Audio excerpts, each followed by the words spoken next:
आदाब नाज़रीन। तेलंगाना स्टेट वक्फ बोर्ड के 7 अरकान वक्फ अमेंडमेंट बिल 2024 के खिलाफ ज्वाइंट वर्किंग कमेटी से नुमाइंदगी करेंगे। आइए नाज़रीन देखें हमारे नुमाइंदे रहमत खान की रिपोर्ट। Qasid Hind TV news channel को लाइक करें, शेयर करें और सब्सक्राइब करना ना भूलें।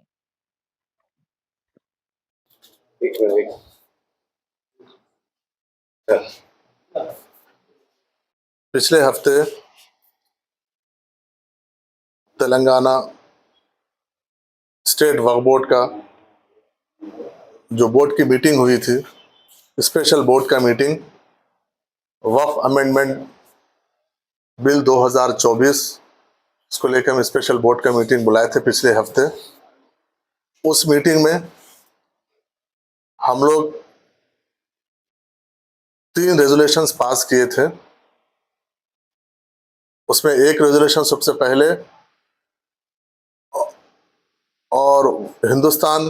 का वाहिद तेलंगाना वक्फ बोर्ड है। ये bill amendment bill parliament house में आने के बाद पहला बोर्ड है जो इसको यूनानिमसली इसको रिजेक्ट करते हुए एक बिल पास किए थे हम।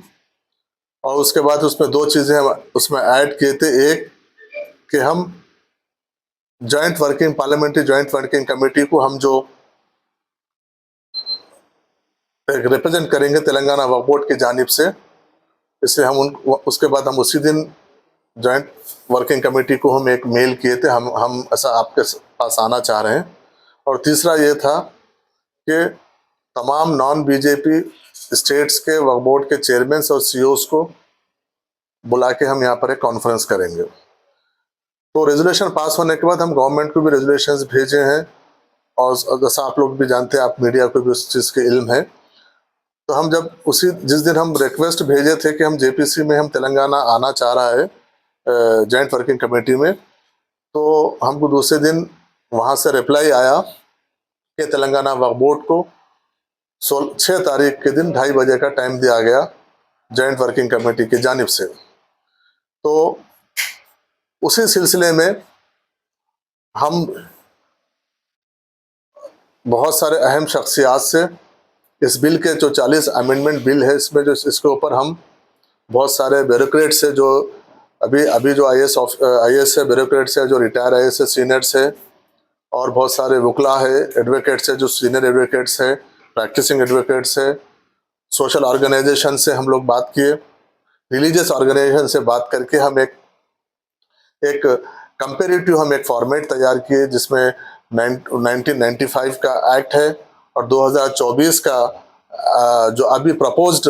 बिल है वो रखते हुए हमारे उस पर सजेशंस पूरे सभी 40 उसके ऊपर हम सबको सर्कुलेट किए। उसके बाद हम जो 6 तारीख के दिन हम जो प्रेजेंट करने के लिए जो हमारे पास हम जो डॉक्यूमेंट हम जो रिप्रेजेंटेशन लेके जाएंगे उसका एक रफ ड्राफ्ट लेके हम ये जुमा के दिन ये डिसाइड किए कि हम पीर के दिन एक इनफॉर्मल मीटिंग बोर्ड के मेंबर्स के साथ इनफॉर्मल मीटिंग हम रखेंगे, जिसके ऊपर हम डिस्कस करेंगे जो भी किसी के अगर कुछ सजेशंस है, इसमें कुछ कौन से सजेशंस है, कौन से हम इसमें रखना है, कौन सा निकालना है। उसके बाद फिर हम गवर्नमेंट से भी हम मशवरा किए, गवर्नमेंट से भी हम जाने की इजाज़त लिए, गवर्नमेंट भी इजाज़त दी। और उसके बाद फिर हम गवर्नमेंट का भी ये सजेशन था कि आप इनफॉर्मल मीटिंग आप मेंबर्स के साथ बैठिए। उसके बाद कुछ चेयरमैन जो हुकूमत में जो माइनॉरिटी वेलफेयर डिपार्टमेंट से रिलेटेड चेयरमैन हैं और दूसरे भी मुस्लिम चेयरमैन हैं, उन लोगों को भी बुलाइए, उनको भी सबको। और इसके लिए आज की मीटिंग में हम एक इनफॉर्मल मीटिंग सुबह में हम 10:30 बजे से हमारी 12 बजे तक हमारे बोर्ड के मेंबर्स की इनफॉर्मल मीटिंग थी, जिसमें बोर्ड के हमारे मेंबर ऑफ पार्लियामेंट जनाब असदुद्दीन अवैसी साहब थे उस बोर्ड के मीटिंग में, हमारे इनफॉर्मल मीटिंग में। और जनाब अकबर निज़ामुद्दीन साहब हमारे सीनियर मेंबर बोर्ड के थे, हमारे एमए के मुखीद साहब एक बोर्ड के मेंबर थे, और निसार हुसैन हैदरी साहब उस बोर्ड के इनफॉर्मल मीटिंग में थे, और वक्फ बोर्ड के नए सीईओ असदुल्ला साहब थे। और उसके बाद वक्फ बोर्ड के जो गए गुज़िश्ता कल तक जो ऑथोराइज ऑफिसर थे लियाकत हुसैन साहब थे, वो मीटिंग में हम इन डिटेल में डिस्कशन किए। डिस्कशन करके सबके सजेशंस हम लिए उसमें, और जिस तरीके से जॉइंट वर्किंग कमेटी काम कर रही है उन सजेशंस वो लोग किस तरीके से उनका क्या उन लोग की इंक्वायरीज है, क्या क्वेश्चंस है, वो लोग क्या पूछ रहे हैं, हमको क्या देना चाहिए, उसके ऊपर डिटेल से उसका डिस्कशन हुआ। और honourable parliament member of parliament Asaduddin Owaisi साहब भी एज ए, क्योंकि वो खुद भी एक जॉइंट वर्किंग कमेटी के मेंबर है, वो भी कुछ सजेशंस दिए कि किस तरीके से हमारा रिप्रेजेंटेशन होना चाहिए, उसके ऊपर डिटेल में डिस्कशन हुआ। उसके बाद 12 बजे से हमारे जो हुकूमत के नुमाइंदे हैं, ख़ास तौर पर माइनॉरिटी गवर्नमेंट के माइनॉरिटी अफेयर्स के एडवाइज़र जनाब शब्बीर अली साहब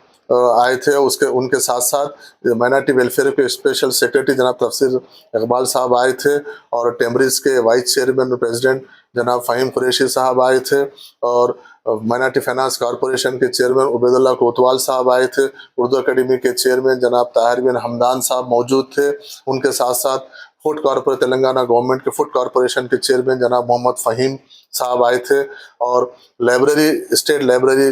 के चेयरमैन जनाब प्रोफेसर रियाज साहब आए थे। इन लोग के सामने भी जो हमारे मेंबर्स का जो डिस्कशन हुआ, जो डॉक्यूमेंट्स थे, उनको भी हम सर्कुलेट करके उनके साथ भी हम इन डिटेल में डिस्कस किए, और उनके तजावीज़ों को भी जो वहाँ पर दे सकते थे लिए, क्योंकि हमको कल जॉइंट वर्किंग कमेटी में कल हम उनको सॉफ्ट कॉपी भेजना है। तो आज उनसे भी कुछ, अगर शाम तक आपके पास भी कुछ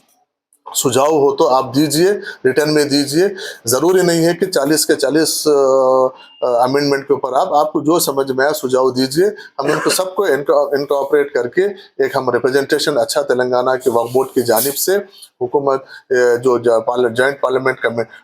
वर्किंग कमेटी है, उसको हम 6 तारीख के दिन प्रेजेंट करेंगे, क्योंकि 6 तारीख के लिए 7 मेंबर्स का